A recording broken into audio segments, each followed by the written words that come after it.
Mon engagement est d'amener une véritable politique dans notre pays. Quand je dis une véritable politique, en fait, je vois plutôt la politique vraie, c'est-à-dire où nous n'avons pas que la politique politicienne, comme deux fois ne cesse d'insister le chef de l'État aussi sur ça. Ma politique est d'être vrai avec la République, d'être vrai avec la population, d'être vrai avec le peuple, d'être vrai avec les habitants de Limété, particulièrement pour ces échéances qui arrivent.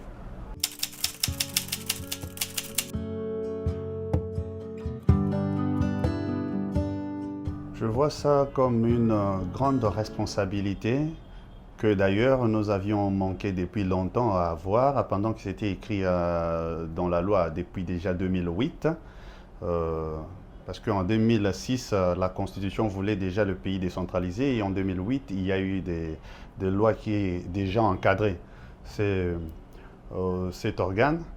Ce rôle-là, je le vois comme capital pour la vie de la République. Nous voyons peut-être aujourd'hui avec le développement des 145 territoires, d'ailleurs ça devait normalement passer par les ETD, ce développement-là ne peut pas se faire qu'à travers un programme circonstancié comme 145 territoires, mais c'est quelque chose, c'est avec une gouvernance à partir de la base qui soit responsable, une gouvernance qui réellement impulse le développement pour la République au niveau de la base. C'est ça la responsabilité d'un conseiller et c'est justement comme ça que je vois cette charge.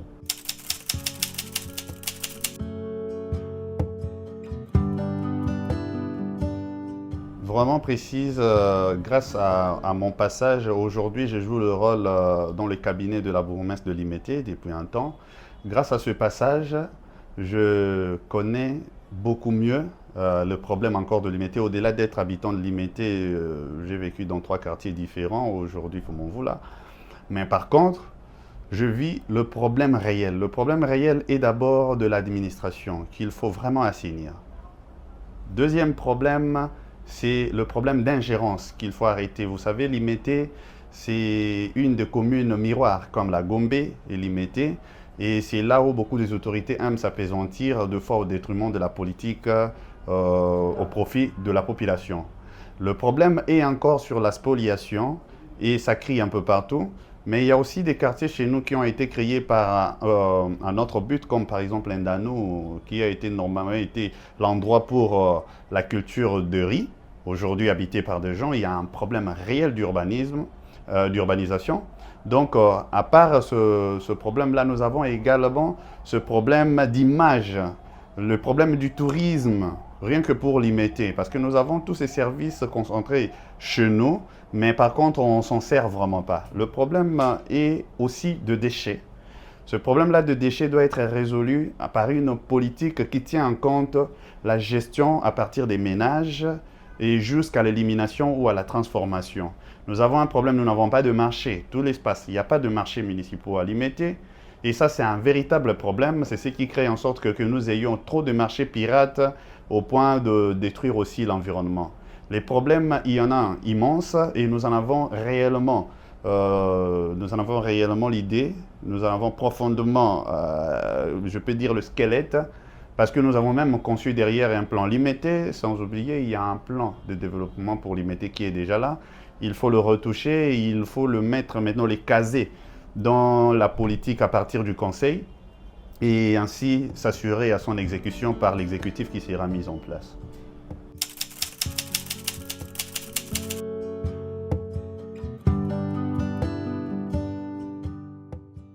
Déjà, c'est justement, je peux dire, l'homme d'abord déjà a changé parce que l'homme politique congolais n'est pas très souvent vrai. Il dit des choses qu'il sait pertinemment qu'il ne fera pas. Il dit des fois des choses qu'il sait pertinemment que ça ne marche pas comme ça. Des fois, il contredit des choses qu'il sait pertinemment que ça marche comme ça. Donc, ce qu'il faut changer d'abord à l'homme congolais, c'est la vocation. C'est-à-dire qu'il faut faire en sorte que dans l'avenir, c'est peut-être ces salaires aussi les fantasques qu'on a au niveau des institutions qui attirent un peu tout le monde dans la politique. Il faudrait réguler cela en sorte que la classe politique soit un peu une classe qui soit élitiste, une classe qui soit réellement, qui soit appelée, qui est l'appel, qui est la vocation pour changer. Donc ce qui a changé dans l'homme politique congolais, c'est tout simplement, on peut le dire dans les jargons de la politique, de la démagogie. Il faut quitter la démagogie, faire de la réelle politique et avoir de la sensibilité pour la population.